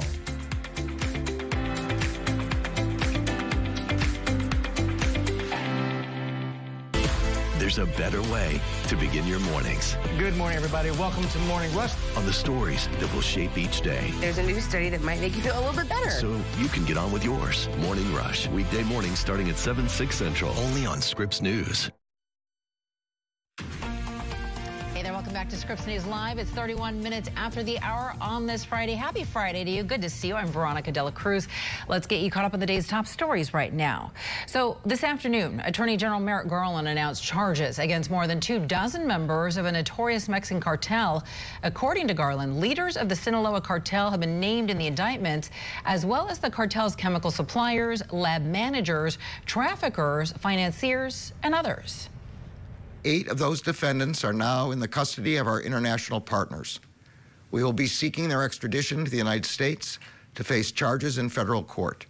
And we will be working closely with our partners in the government of Mexico to seek the extradition of other defendants. The United States government is using every tool at its disposal to combat the fentanyl epidemic. Also named in the indictments are 3 sons of the infamous drug trafficker El Chapo, men who the DOJ say have earned a reputation of being more violent and vicious than their notorious father. New details have been surfacing about the financial relationship between Supreme Court Justice Clarence Thomas and a Republican mega donor. According to ProPublica, billionaire Harlan Crow bought 3 real estate properties from Justice Thomas back in 2014. Thomas received more than $133,000 from the sale, but he failed to report it. Ethics law experts say that his actions appear to violate the law. This all follows an earlier ProPublica report that Thomas didn't disclose gifted vacations from Crow worth hundreds of thousands of dollars. Well, the Supreme Court rejected an emergency plea from private universities to block a $6 billion student loan settlement. Student loan borrowers sued 3 schools, arguing those loans should have been canceled because the institutions misled them. A judge sided with the borrowers last year to have their debt canceled. The colleges wanted the high court to hold the settlement, but the justices refused. This case is unrelated to lawsuits challenging President Biden's student loan forgiveness program. Now to Indiana, where officials say that an industrial fire that forced thousands of people to evacuate their homes has been fully extinguished. It all started Tuesday at a plastic recycling plant in Richmond. Officials say they will now test the air and the water to determine whether residents can return home safely. Many have already expressed concerns about the fire's potential impact on their health. And so far, the EPA hasn't detected toxic compounds, but the state fire marshal says that the smoke plumes were definitely toxic. The cause of the blaze remains unclear right now, but some city officials are blaming the business owner for not addressing the factory's fire hazards. More than 24 flights in and out of Alaska have been disrupted due to an erupting volcano in Russia. The active volcano sits in far eastern Russia, which isn't far from the last frontier state. As a precaution, Alaska Airlines canceled the flights yesterday. Officials say the volcano's ash cloud drifted over Alaska's airspace, making flying even more dangerous. Ash is not expected to fall on Alaskan communities. Neighborhoods across Broward County, Florida are drenched right now. Heavy rainfall this week led to significant flooding. It even forced schools and a major airport to shut down. Sophia Hernandez with Scripps News Miami Fort Lauderdale spoke with homeowners who are looking at the damage right now.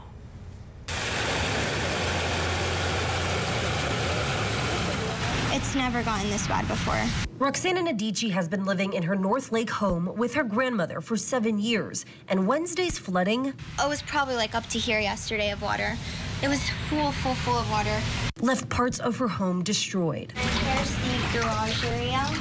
The water came up to like about here, and now we're just trying to get everything out of here. I looked at that bar where we put the shutters. It was up to there. Then it started coming into the house. Gilberto Segarra has lived in his house for 14 years, and even 3 hurricanes didn't flood his home the way this week's severe weather did. And I couldn't even see the yard. It was just a big pond. Now, 12 inches straight across. That's a lot. His wife is undergoing chemo treatments, and since she's been going through a tough time, he's been working around the clock to try and make her comfortable and get the water out. It was an experience, but if you live in South Florida, expect the unexpected, because it could rain on one side of the street and dry on the other.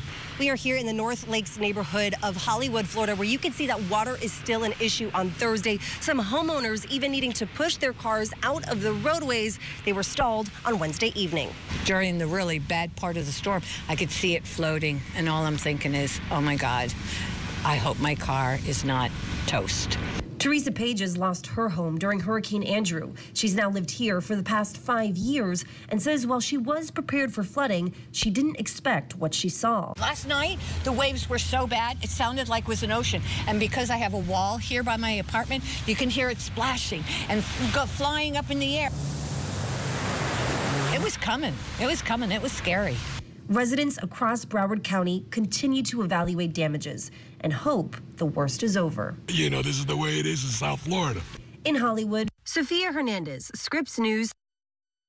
And so to come on Scripps News Live, a new study found that some Americans prefer to juggle multiple full-time jobs. Yeah, we're going to show you why overemployment is now gaining popularity. Also, if you haven't filed your taxes yet, you are now up against the clock. Why some people are scrambling to meet another crucial IRS deadline.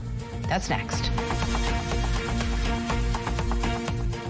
No matter what school looks like, no matter where kids are learning, there is still one thing we can be sure of. Too many kids in America are hungry. We're all just a happy little family. And then when COVID started, it started getting harder and harder. When I first heard of COVID-19, I was kind of scared. A lot of fear was, how are we going to pay the rent? What are we going to do about electricity? What are we going to do about food and everything? And then they shut down the school. The only time they eat is at school.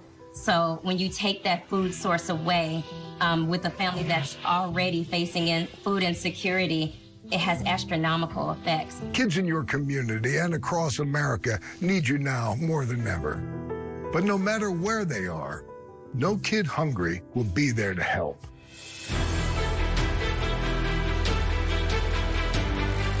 With a gift of just $19 a month, only 63 cents a day, you'll help provide healthy meals and hope to kids in schools and communities across America. This is where those children are getting the bulk of their food, calories, and nutrition for the day, the week, the year.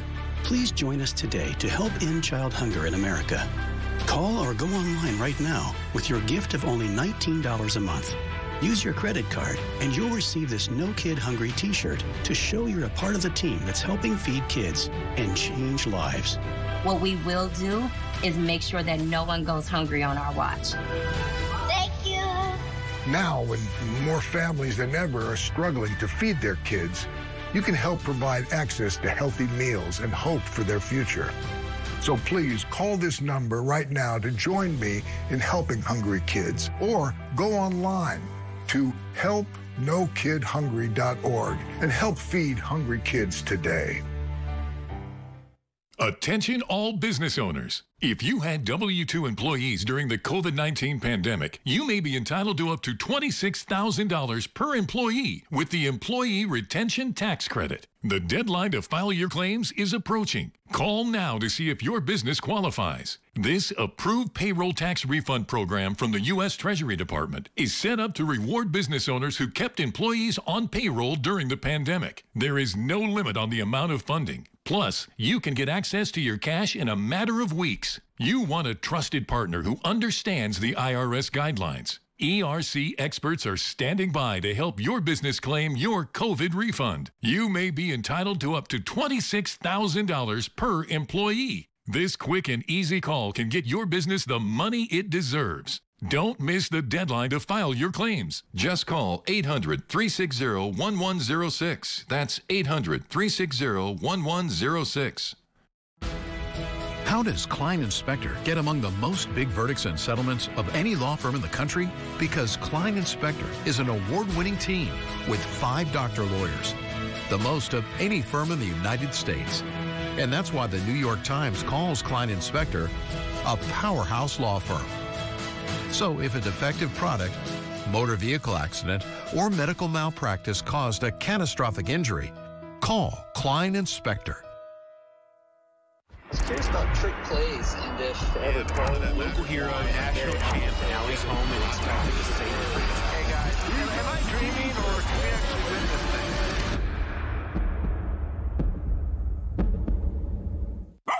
What are you in for? I ate a toy. Turns out what goes in doesn't always come out. Why wait for more surprises? Get 90% cash back on eligible vet bills for accidents and illnesses with a Pumpkin Pet Insurance Plan. Visit pumpkin.care. Americans have until July 17th to claim old tax refunds from 2019. The IRS is saying nearly 1.5 million of you have yet to claim your refund, totaling almost $1.5 billion. The agency has a 3-year deadline for people to claim that money, and the deadline and the federal tax filing deadline are typically on the same day. But officials have extended the deadline this year because of the COVID pandemic. Now, while some are scrambling to claim their old refund, procrastinators out there, you have until Tuesday to file your 2022 tax return. The IRS has been warning some filers will receive a smaller refund this year, and that's because data shows the average refund is $300 less than last year, a 10% decline, which is due partly to pandemic era relief programs that are expiring. In other news, we know that remote work has become a new normal since the start of the pandemic. Some employees say that staying home has improved their work-life balance, but in other cases, people have been trying to juggle 2 full-time jobs at once. Scripps News economics correspondent Bianca Ficini explains what's driving this so-called overemployment trend. Remote work is nothing unusual in this day and age. 3 years since pandemic lockdowns, Americans are still fond of working from home. In fact, they're willing to sacrifice pay to skip out on in-office work. Nearly 1/3 of workers, according to a survey by Robert Half, would take a cut of up to 18%.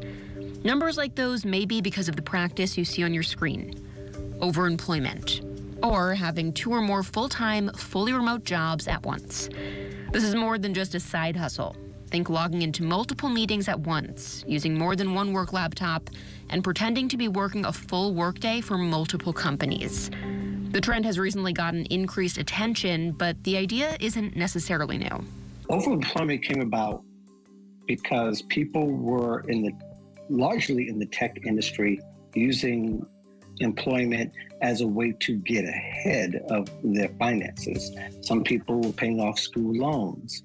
Some people were paying down on their car or paying off their mortgage. Mark Anthony Dyson is a professional career coach and founder of the Voice of Job Seekers, a career consulting service in Chicago. He says inflation and fears of layoffs are driving more Americans to take on multiple full-time positions. A resume builder survey of 1,000 fully remote workers found 79% of respondents were overemployed in the past year. About 30% were making 6 figures collectively. A separate Monster survey found the top reason people were overemployed last year was they felt they weren't making enough money in their main job. While the perks of making more money and staying remote sound promising, overemployment may also have some downsides. Career coaches say the risk of falling behind in either job are higher. And according to Dyson, juggling jobs in secrecy may also add unwanted stress. Some employers are able to see whether you move away from the keyboard or not. There are others that just monitor that you're working and that you're logged in and you're engaged with the team. So how are Americans pulling this off? I have something to recommend. It's called a mouse mover. Take mouse movers or jigglers, for example. The small devices go under computer mouse and keep the cursor active without having to touch it. Others resort to premium keyboards and video screen and mouse switches, which allow employees to work from one desk and easily switch back and forth from devices. Dyson says employers' reactions to finding out their employees are overemployed are mixed, from some understanding the current financial situation to others firing workers. Like this viral LinkedIn post from last year, where a Utah-based software company executive wrote about firing 2 engineers for overemployment. Adding in his post, quote, "You're very likely stealing a job from someone who wants and needs it." For now, career coaches believe overemployment won't disappear, but eventually will evolve. There are some instances where I've talked to job seekers where they were laid off, but then they were offered a contract to keep working. And I wouldn't say that's necessarily a trend for right now, but I think in the future that a large part of the work sector will become contract workers. And that will alleviate the employer of the benefits of employment. Another twist to a workforce still unwinding from the pandemic. Bianca Ficini, Scripps News. Coming up next on Scripps News Live, we're going to show you how Hollywood's next generation of stunt artists has been leaving their mark on the industry. We'll have that for you next. For veterans recovering from the wounds of war, supporting one another is a lifesaver. I served in the United States Army in Vietnam, and that's when I stepped on a landmine that resulted in the traumatic amputation of both of my legs and my left arm above the elbow. I was alive, but I didn't know what the rest of my life had in store for me. Multiple deployments have caused a huge problem with those that served in Iraq and Afghanistan, and it's difficult for them to come back and adjust to civilian life. There were moments of frustration. You can't do this anymore. You can't go here anymore. I absolutely felt like I lost my purpose. I was looking at a long period where I wasn't going to be able to do anything for myself. I just didn't want to be here. Many veterans feel abandoned or alone till DAV steps into their life. For 100 years, DAV, Disabled American Veterans, has been supporting veterans and their families in their time of need by helping them receive the care and benefits they've earned. But your help is vital to keeping this promise alive. The biggest struggle is spending the rest of your life in a wheelchair.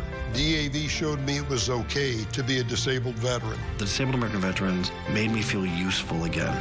DAV came in when I was still flat on my back and got me through that rough state that I was in. When you call or go online with your pledge of just $19 a month, we'll send you this DAV blanket as a way you can share your support. If I can reach out and share with other veterans what I've been through, that's a grand opportunity. And DAV can really make a difference in the lives of many of these veterans. Please call or go online to helpdav.org and donate now. They've given their all for us. Please open your heart and give what you can to them. There are so many more disabled veterans who still need your support. Please call now or give at helpdav.org. Thank you, and God bless you.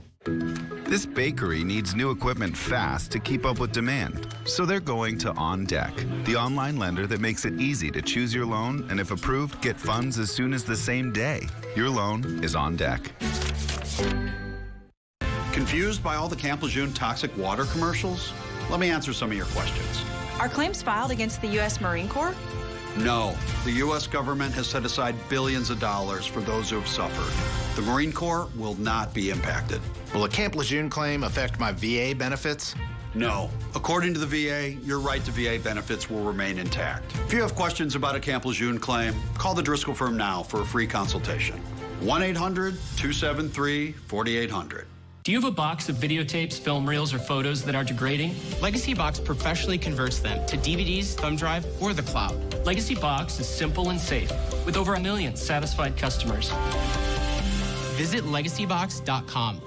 This is a show with range. In the know. Today, we're going to talk about crypto. In the now. Wild world of online real estate. In the next. Weaponized robots are truly becoming a thing in our military. In the Loop, tonight at 9, 8 Central, only on Scripps News. 49 minutes after the hour now, a new generation of Hollywood stunt workers changing the industry from the ground up with new ideas, new methods, and a new mindset about creating the best and the biggest stunts. Coming up on Scripps News documentary series In Real Life, entertainment correspondent Casey Mendoza spent some time behind the scenes with stunt workers, including the team behind the Oscar-winning movie Everything Everywhere All at Once. Take a look. What do you mean by funny face punches? Yeah, it's just funny. Or is it this one? Here. Yeah, like that. Turn? Yeah. You got set? And 3, 2, 1, action! All right, hey, reset. All right, let's just cut. We all come together for the same cause. Because of course, you know. And that is to spread martial arts to the world. Daniel Ma and brothers Andy and Brian Lay are the trio behind Martial Club. You might recognize them from Everything Everywhere All at Once, the Academy Awards' most decorated Best Picture winner in over a decade. But before working on a film that broke awards season records, they started out 10 years ago on YouTube, teaching themselves fight choreography, cinematography, and editing. Wow, it all looks so cool. And Casey Mendoza joins us now live from Chicago. Casey, what was it here? What made you want to take this deeper dive into the world of stunt workers? So interesting. Yeah, well, Veronica, you know, I love when I cover reporting, really highlighting a lot of behind the scenes work, whether it's video editing, writing, but one thing that I've really learned in my work is that stunt work has increased 7-fold over the past 4 decades. And, you look at movies like Black Panther, Wakanda Forever, The Batman, all of these superhero and action films, and none of those movies could be done without the work of stunt workers. So, you know, one of my goals with this documentary was to really highlight the behind the scenes creative and safety work that goes behind the scenes to make your favorite movies happen. And I just had such a blast, you know, listening to people's stories and learning all about the technical filmmaking work that goes into stunts. Looking good, Casey. We're watching some of the video, and it definitely looks like you're having a blast there. So, of course, Everything, Everywhere, All at Once, one of the biggest movies of the past year, one of the biggest movies, you know, really of our lifetimes when you take into consideration the AAPI cast that was in this film. And, of course, I know that you're a fan of this film, but what was it like getting to meet the stunt team behind that movie? What was it like getting to participate in some of those stunts? Well, you know, the part where you just saw me learning martial arts, it is hard, intensive work, and they taught me a basic form. This isn't in the documentary, but I kept saying to myself, I felt like a normal person during the Olympics. But, you know, beyond the fun, it was so wonderful to learn and to see in person all of the passion that goes beyond, you know, wanting to highlight martial arts in this way. The Martial Club, they're so passionate, again, about the work that they do, and there are many homages and callbacks to some of the other biggest martial arts icons of our time, you know, Jackie Chan, Bruce Lee, and to be able to see that drive and that creativity and, you know, desire for good storytelling along with good fight scenes made me appreciate Everything Everywhere All at Once even more. Yeah, I can totally understand that. And I was watching those stunts that you did, and I understand that you got to put out fires, and of course you learned the martial arts, and it was just so awesome to watch. And I watch all of this, and I think, you know what? This is the reason why I'm a journalist, and I'm not a stunt worker. Casey Mendoza reporting live from Chicago. Casey, thank you. And don't forget, you can catch this new episode of In Real Life Sunday night. It airs at 9 Eastern right here on Scripps News. Well, a soldier finally reunited with his wife, those 2 kids, the family's fur baby, after a break. What he is describing as the toughest part of his return home. We're going to have his emotional reunion next. Hi, I'm Kirk Kaiser, and did you know the average funeral costs around $10,000? And if you don't have enough insurance to cover funeral costs, credit card debt, and other expenses, your family is going to get stuck with the bill. Don't let that happen. Call right now. And if you're over 50, you can get up to $30,000 in affordable life insurance, and your acceptance is guaranteed. That's right. If you're over 50, you can't be turned down for this insurance, regardless of your health. Plus, there's no medical exam and no health questions. Your rate will never go up. Your coverage will never go down. And rates start as low as $5 a week. Your coverage begins as soon as your application is received. Don't wait until it's too late. Just call 800-379-8435. Coverage is guaranteed regardless of your health and cannot be canceled without your approval. Don't leave your family with a huge bill for your funeral. With one fast and easy call, get up to $30,000 in affordable life insurance to help cover funeral expenses and credit card debt, and maybe even leave something for your kids and your grandkids.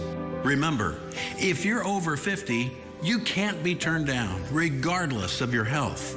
There's no medical exam and no health questions. Best of all, your rates start as low as $5 a week, and your rate will never increase. Nothing is more important than family. So don't leave them with a lot of bills to pay when you're gone. Don't leave your family with a lot of bills to pay for your funeral. Call right now. Acceptance is guaranteed. Call right now.